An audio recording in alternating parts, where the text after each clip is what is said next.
ভাই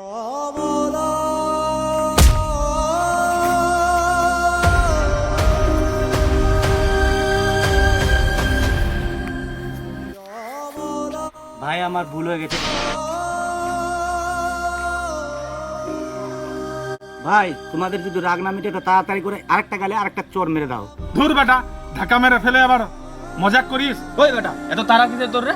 ভাই আমি আর কি করছি না, তাড়াহুড়া বলতে মসজিদে নামাজের সময় হয়ে গেছে, জামাত দাঁড়িয়ে যাবে, আমার জীবনে বহুত সময় আসবে, কিন্তু আজকের জামাত যদি ছুটে যায় শেষ কিয়ামতের দিন আল্লাহর কাছে আমি কি জবাব দেবো ভাই?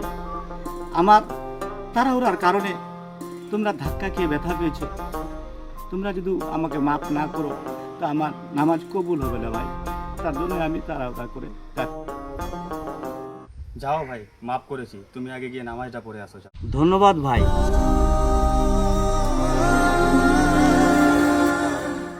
কি ভুল কাজটা করলাম ভাই, রাগের মাথায় থাপ্পড় মেরে দিলাম, কাজটা কি ভালো করলাম? ঠিকই বলেছে ভাই, চল নামাজটা পড়ে আমরা ওর কাছে মাপ চাই। ঠিকই বলেছো ভাই, এটা ইসলামের শিক্ষা। চলো ভাই, নামাজটা পড়ে এসে ওর কাছে মাপ চাই নিব।